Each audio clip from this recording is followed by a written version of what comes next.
HSC 27 batch এখনই হচ্ছে কোনো পেইড কোর্স কেনার দরকার কি আছে?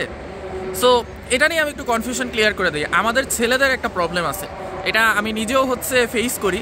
সেটা হচ্ছে আমাদের হাতে যখন টাকা আসে না, তখন ওই টাকাটা ধুম করে আমরা খরচ করে ফেলি এবং খরচ করার পরে দেখি যে আর হাতের মধ্যে টাকা নেই।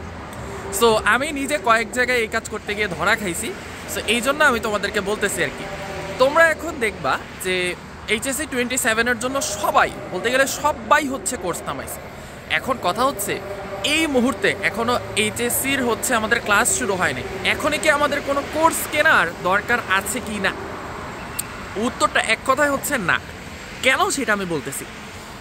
প্রথমেই তুমি যেই ভাইয়া অথবা যেই প্ল্যাটফর্মের কোর্স কিনতে চাচ্ছ, তোমাকে আগে হচ্ছে ওই ভাইয়া বা ওই প্ল্যাটফর্মের ফ্রি ক্লাস দেখতে হবে।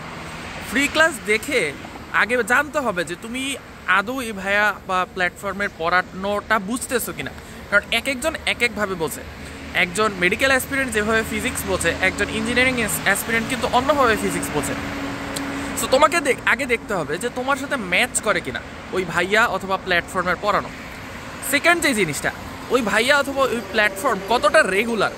অনেক প্ল্যাটফর্ম বা ভাইয়াই দেখবা যে হচ্ছে কোর্সের ক্লাস হচ্ছে আজকে ক্লাস রিশিডিউল করে ফেলে, অথবা 5টার ক্লাসে 7টা বাজে ঢোকে। সো এগুলো কিন্তু তুমি যখন অ্যাজ এ পেইড স্টুডেন্ট করবা তখন তোমার খারাপ লাগবে। আমি কিন্তু নিজে ওয়ান অফ বলা যায় যে দোজ গাইজ থেকে বের হয়ে আসার চেষ্টা করতেছি। আমার মাঝে মাঝে এরকম হয়ে যায়, এই জন্যই আমি এইচএসসি 27-এর জন্য এখনও কোনো পেইড কোর্স নামাই নেই। কারণ আমি জানি এখন আমার যদি পেইড কোর্স আমি নামাই, আমার পড়াশোনা সব কিছু মিলায় আমি হয়তো ওই ইয়েটা রাখতে পারবো না, কমিটমেন্টটা রাখতে পারবো না। এই জন্য কিন্তু আমি পেইড কোর্স নামাইনি, আমি ফ্রি ক্লাস নিচ্ছি। সো ফ্রি ক্লাসে একটু যদি ফাঁকিবাদিও হয় তাও হচ্ছে সবাই মাইন্ড করে না, কারণ যেহেতু এটা ফ্রি। বাট তুমি যখন পেইড কোর্স করতে যাবা তখন এই জিনিসটা অবশ্যই তোমাকে খেয়াল রাখতে হবে যে ওই ভাইয়া বা ওই প্ল্যাটফর্ম রেগুলার কিনা।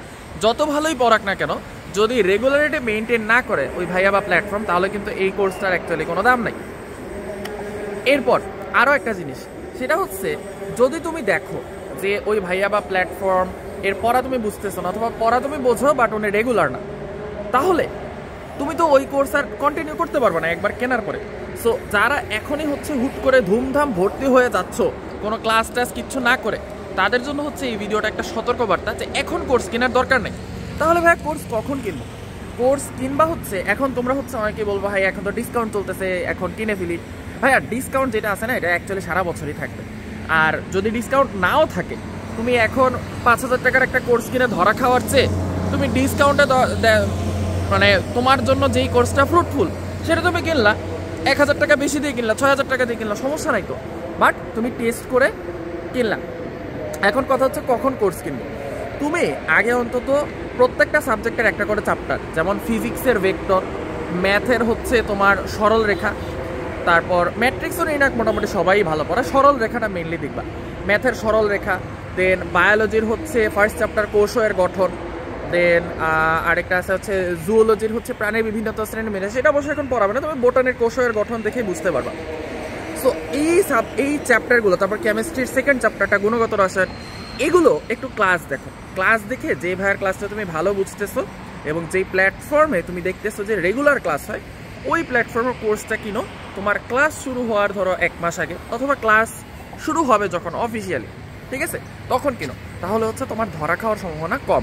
বাট এখন হয় কি, অনেক ক্ষেত্রে আমি নিজেও এটা করছি, এবং আমি কোর্সটা, আমি তো বলতে গেলে আমি তো কোর্স কিনি নাই, আমি বারবারই বলছি, আমি মেইনলি হচ্ছে ধরা খাইছি বিভিন্ন জিনিসপত্র কিনতে গিয়ে। যেমন ফোন কিনতে গিয়ে, আরে ভাল লাগছে, পকেটের টাকা আছে, দাম কিনা ফেলছি, এরপরে দেখি যে এটা আমরা ইউজ করতে পারি। ওকে, যেমন ধরো ক্যামেরার জন্য আইফোন বেস্ট, এখন আমার ভালো লাগতো স্যামসাং, আমি স্যামসাং কিনা বসে রয়েছি, এখন আমার তো আর আমি ভালো মতো ভিডিও করতে পারি না। সো এই ধরনের কিছু ইস্যুস হয়েছে আর কি। তারপর মাইক্রোফোন আমি অলরেডি মনে হয় 2টা না 3টা মাইক্রোফোন পাল্টাইছি। এরপরে হচ্ছে এখন হচ্ছে আমি কোনো মাইক্রোফোন ছাড়া আমার যে স্যামসাংয়ের ফোনটা আছে ওইটাতে রেকর্ড করতেছি, যা হওয়ার হবে আর কি। তো এই জন্যই বলতেছি যে এখনই হুট করে হুড়াহুড়ি করে কোর্স কিনে ধরা খাওয়ার কোনো কারণ নাই। কারণ হচ্ছে তুমি যখন একটা কোর্স একবার কিনে ফেলবা, এরপরে ওই কোর্সের ক্লাস করবা না, তখন দেখবা যে তোমার ওই কোর্সে রেগুলার ক্লাস হচ্ছে না, কিন্তু তারপরে তোমাকে ওই কোর্সে জয়েন হয়ে বসে থাকতে হচ্ছে। কারণ নাহলে বাসা থেকে বলবে যে তুমি তো টাকা দিয়ে কোর্স কিনছো, কেন যাইতেছো না। কিন্তু ওই কোর্সের পড়া যে তুমি বুঝতেছো না, এটাকে বুঝতে চাইবে না। সো এখনই হুড়াহুড়ি করে কোর্স কেনার কোনো দরকার নেই। তো আস্তে ধীরে বুঝে শুনে তারপরে হচ্ছে কোর্স কিনো। আর প্লিজ কেউ ওই ভিডিওর কমেন্ট বক্সে এসে কমেন্ট করো না ভাই কার কোর্স কিনবো, কারণ আমি এখানে যার কোর্সের নামই বলবো তাহলে হচ্ছে তোমরা আমাকে বায়াসড বলে ফেলবে যে ভাই আপনি এই প্ল্যাটফর্মে আছেন বলে আপনি এই ভাইয়ার কোর্সের কথা বলতেছেন। সো আমি কোনো ভাইয়ার কোর্সের কথাই বলবো না, ইটস আপ টু ইউ। তুমি নিজে চুজ করো যে কার কোর্স তোমার ভালো লাগে। এটার জন্য সবচেয়ে ইউজফুল হচ্ছে এক, ইউটিউবে ভিডিও দেখো, ওই ভাইয়ার ফ্রি প্লে লিস্ট দেখো। সেকেন্ড যে জিনিসটা সেটা হচ্ছে দেখো যে ওই ভাইয়া আদৌ কতটা রেগুলার। এখন রেগুলারিটি কীভাবে বুঝবা?